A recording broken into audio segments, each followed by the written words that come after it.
morning, everybody. Come on now. I came in here, did some filming. Y'all were working it. Y'all were like 1, 2, 3, 4. It was awesome. Y'all are pumped and ready this morning, right? Right? All righty. I'm Maria Boynton with V103, WAOK, 92.9 The Game, and Star 94. It is so great to see you all out this morning caring about your health. Because what? Black health matters. Say it with me. Black health matters. Say it again. Black health matters. It does. You know, I tell my mom, I'm like, whatever questions you have, because you know, when we get back home, we just talk and talk and talk. I said, well, did you tell your doctor this? Did you tell your doctor this? And I tell my mom, I said, even if you have to sit at home and make a list of your concerns, you know, no question is a dumb question because we're talking about your health and we love you and we want you to be here for a long time. Right, everybody? All righty. So one more time, say it again. Black health matters. All right. So this morning, y'all, I have the pleasure of introducing two very smart ladies here today. And I got to tell you, and I was talking to Dr. Cherie, and I told her, I said, I had shingles. No, I have never had shingles, but I had chicken pox as an adult. Okay, yeah, go ahead, moan loudly. I got chicken pox as an adult. So if you remember how it was for a child, I got to tell you, I felt ill for several days. And then when they got me to the emergency room, the nurse didn't even want to touch me, y'all. So Dr. Cherie, there are layers. I was telling her there are layers to my story. Maybe I'll write a book. Shingles, the Maria Boynton story. Okay, everybody. Again, I have not had shingles yet, but, you know, Dr. Cherie was telling me because, you know, I had it as an adult that my immune system, it's weakened. So, y'all, when you go to bed at night and before you get into bed, say your prayers for Maria. I'm feeling you. All righty, everybody. Thank you. The forum this morning is going to address shingles in African Americans 50 and older. Who out there is 50 and older? That's right. Y'all look good. Don't we look good? Yes. Give yourselves a hand. Yes, yes, yes, yes. Yes, you do. They say we look better than good over there. So everybody, about 1 in 3 Americans will develop shingles at some point during their lifetime. Didn't know that. Now, here to discuss the effect that this condition has in African Americans over 50 is best-selling author and highly sought-after physician leader, Dr. Cherie Prentice. Wave, Cherie. In Dr. Cherie's role as Chief Medical Officer and Public Health Lead at CN Plus, Dr. Prentice brings both an inclusive and evidence-driven approach to promoting health equity and better outcomes. And CN, C-I-E-N, the good doctor told me that it's Spanish for A plus, for 100, A plus plus. Okay, good deal. Now, moderating this discussion will be health equity champion Lisa Valtierra, executive director, Executive Director of Health and Wellness Client Services at CN Plus. As an award-winning marketing and advocacy expert with over 20 years in the pharmaceutical and healthcare fields, Lisa has had a keen focus on cultural relevance for communities of color, and that's us, right? And I asked Lisa, I said, what do you do from your day-to-day? Just tell me. She said, well, I help companies help people stay healthy. And I think that is a great goal to have, right, everybody? So everybody, it is my honor and my pleasure to welcome to you both Lisa Valtieri and Dr. Cherie Prentice. Give them a hand, everybody.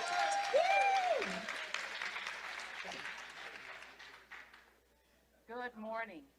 Good morning. Good morning. I'm going to keep on going. Good morning. All right, now we're moving and grooving. How you guys doing this morning? Oh my God, we are blessed that on a Saturday morning we decided that we want to come out because our black health matters and we want to make a change. God bless each and every one of you, because when you get up, those of you that go to church in the morning, you're going to have a message that you're going to get to share when you go to church. All right. Lisa, how you doing this morning, girl? I'm doing right as rain because it is raining out there. All right now. Okay, so we're going to get started this morning. All right, so we have a couple of things that we want to cover with you today. And we just want to kind of do it in a very conversational style because I and Lisa work very well together. And I'm amongst family. Every last one of you in this room is family because we're all pursuing the same thing. And that is a world where we can live in good health, prosper, even as our soul prosper. All right, so go ahead on. Don't get me the preacher. Go on, Lisa. So, okay. If you can advance the slide. So, you know, we've all heard a lot about shingles, and it's kind of confusing. So I would love for you to explain to all of us exactly what shingles is so that we can all be properly informed. Yes. Okay, so the shingles that I'm going to talk about today is not the ones on your roof. We're not trying to look for a new roofer. But the shingles that I'm talking about is this painful blistering rash that can break out like along a single path. And it can break out on either the left or right side of your body or your face. And when I say your face, that includes your eyes and your ears. And it can also develop along what we call your torso, which is like your chest, the front part and the back part, your legs and your arms. And when I say painful, I mean it's painful, it's blistering, it oozes, but it runs along a single stripe where that nerve path is. And shingles is caused by the same virus that causes chickenpox, and that's called varicella zoster virus. So that's why that chickenpox is kind of important to know. So what's the whole point? I mean, yeah, okay, it's the same virus, there's chickenpox. Well, after a person recovers from chickenpox, that virus lies dormant in your body and can reactivate years later. Years later. And you know what? Yeah. So I think we want to remind everybody, it never goes away. But now that we know what shingles is, what are the symptoms? What can people expect? Because usually, you know, anytime we get sick, there's some precursor or something like that. So can you explain to us what the symptoms are so people can go, oh, I think I know what this is. I need to go to the doctor. Very good. I'm glad you said the word precursor. Okay, so first of all, the symptoms are not any that you would ever want to experience. So let me start by saying that. But typically there is pain or itching in the area where the rash appears. And so it may start off as like this red, flattened area, looks like a little rash, and it may be a little painful and a little itchy. Oh, but soon that rash develops into these fluid-filled blisters that ooze and that ache. And the pain associated with this rash, patients often describe it in three ways. It's either this burning type of pain, or this stabbing type of pain, or it feels like electric shocks. So imagine just sitting at home comfortably and you're trying to enjoy a movie and you're sitting there and you can't even control the pain because it's feeling like electric shocks. I don't even know why I have all this paper. Let's put this right here because I know what I'm talking about. And some of the other symptoms include fever, headache, chills, and abdominal pain. So in other words, you feel sick. You feel very sick, and you have this fluid-filled rash that's along a single path where that nerve innervates because it's lying in the nerves. So in addition to side effects. Okay, that sounds horrible. It is. Honestly, it does not sound fun at all. And I think we all probably know somebody who's had shingles before. So one of my questions is what are the possible complications, if any? Yeah, there are a couple of complications.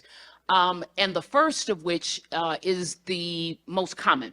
And it occurs in about 1 out of 10 individuals. That's 1 out of 10. So y'all start counting off at the beginning of the row, 1 out of 10. And this condition is called post-herpetic neuralgia. And what that means is where that rash has now healed, in that area where that rash is, you can have severe pain for months or years after the rash has healed. And then there are some people that also, that rash doesn't totally clear away. Actually, it leaves you with some scarring. Now, ladies, I don't know about you, but over 50, these smile lines and these crow's feet and these wrinkly things coming on my forehead is all I need to deal with. Last thing I need is a rash healed on my face. Baby, bye. And if the rash occurs around your eyes, you can have vision problems. And you can have partial weakness or even paralysis of the area served by that nerve where the virus has reactivated. So now imagine where you normally could do your squats, you know, us ladies trying to keep that boom boom kind of elevated. You get this rash on your thighs and you get partial weakness or paralysis along that nerve root. Your ability to do them squats may not be present. So imagine having something that interferes with how you move your arms, how you move your legs, how you see, and how you hear, and ultimately, how you look and feel. So now that we know what shingles is, what the symptoms are, what possible complications are, who's really at risk? Okay, good question. So again, for those of you that are willing to share with us, how many of you are over 50 and older? Okay, all y'all at risk. Every last one of us, every last one of us. Because here in the United States, 99% of individuals 50 years of age or over actually have the dormant varicella zoster virus in us. Even, here's important, even if you don't ever remember having a chicken pox. So I'm talking to you because I'm hoping that there is no one in this room that thinks that they're in that 1%. Don't live like that.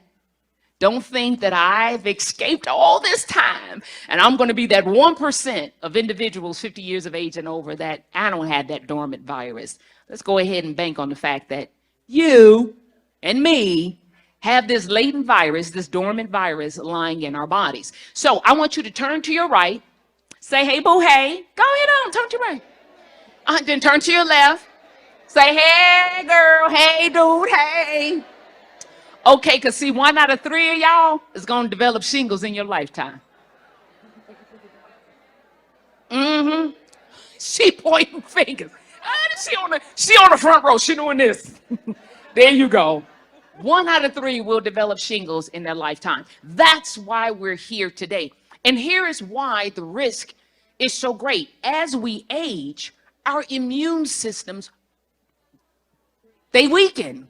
They automatically weaken without us doing anything except getting older. And so as our immune system weakens, it decreases our ability to fight off or prevent the reactivation of this virus. That's why as you age, the risk for shingles increases. So can you please give us a summary of everything you just shared? Oh, Jesus. I know, I'm demanding. Okay, so What here's can a I quick tell you? summary. Here's a quick summary. Shingles is a painful blistering rash that develops in a single stripe on the left or the right side of the body or face, and it occurs along a nerve path.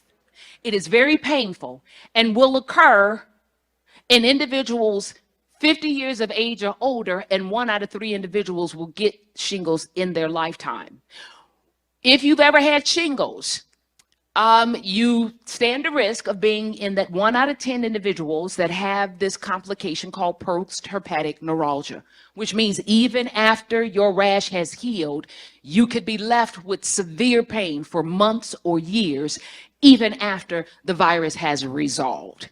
And so, even if you don't recall having chicken pox, even if you don't remember it, remember that 99% of the individuals in the US, 50 years of age or older, carry this virus dormant in our bodies. And so, whether you remember it or not, you are at risk. And therefore, if you are 50 years of age or older, I am admonishing you in this room. You've heard the message, but you know other people.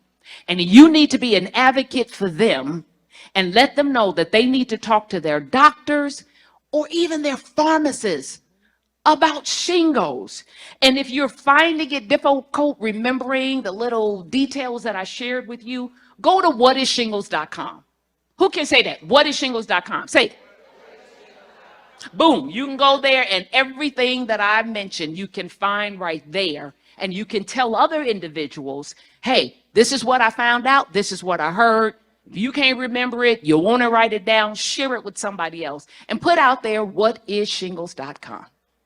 Thank you, Dr. Cherie. Now, we've been doing this for a little while, and we've traveled all over the country talking to people just like you about this topic. And it seems that everyone seems to have the same kinds of questions. So we have a few common questions that we've been gathering all over the country. And the first is this more common, or can Black and Hispanic people get shingles? Black and Hispanic and white and the Asian and the Indian, all of us are at risk for shingles. And I am so grateful to Black Health Matters for bringing it to the forefront and allowing us to have these kind of conversations to help us. Well, because a lot of times people think, well, like other conditions, they either impact people of color more. And as a health equity champion, I'm not okay with that at all. But this is one of those things that it just doesn't matter. It doesn't matter, honey. Shingles will find Okay.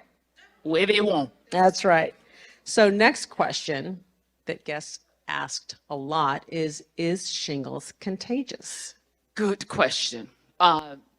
Basic answer is yes, it is. Okay, so now, but here's the deal.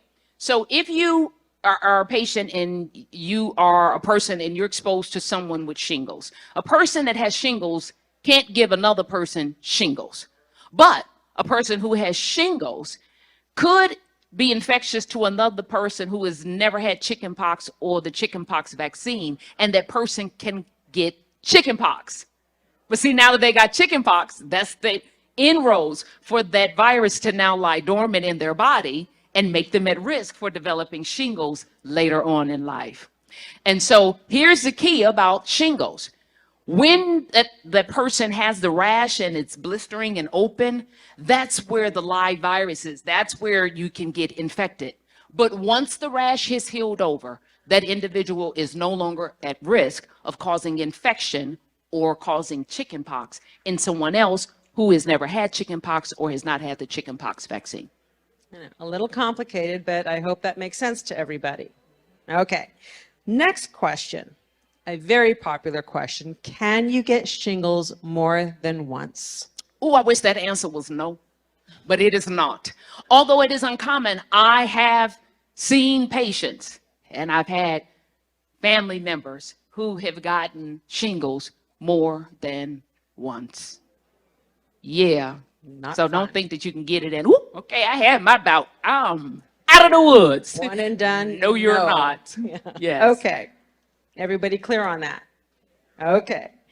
So next question. Where else can shingles show up on the body? You talked about the torso, you talked about the neck or the side of the face. Where else? The legs, arms, and again, I have to reiterate that with the face, we're talking the face, but we're also talking ear and eye. Man, who wants to mess with their senses? Ear, eye, face, torso, that's the front, and the back of this chest area, legs, arms, yeah. Anywhere where there are nerves that travel, just pretty much all over your body. And the beautiful thing about nerves is that they travel along a certain path. So our nerves are not all over the place. So you kind of can recognize it because it's not like a rash that is here and then it's here. It's going to be in a single stripe. A single stripe. Yeah. Okay. So I think we're all clear on that. Now, final question. Why is there no cure for shingles? So remember, shingles is caused by the reactivation of the dormant virus, the same virus that causes chickenpox, which is the varicella zoster virus. This is why conversations like this is so important, because there are steps that can be taken. And that's why I am admonishing every person in this room, whether you are 50 years of age or older or not. If you're not 50 and over, you know someone who is. And if you care anything about a person, if you care anything about suffering when you see it, you will admonish them, please go talk to your doctor, talk to your pharmacist. This is easy. Just have that brief conversation with them and say, look, what more do I need to know about shingles? And remember, you can also send them to whatishingles.com so they can arm themselves with the knowledge and do what needs to be done to protect themselves and cover themselves from something that could leave them with a complication that they would live with for years to come. You all came, you championed, you could have been out there looking at the vendors, but you came inside because you cared and wanted to know about shingles. Y'all don't know how happy y'all feel right now. I hope you are sensing my excitement, because you truly care about your health. Well, thank you, Dr. Cherie, and we will be out at the booth, the GSK booth right there. If you have any questions, please feel free to come and talk to us. Visit whatishingles.com because you will have a lot more information there as well. So thank you all very much. God bless you guys.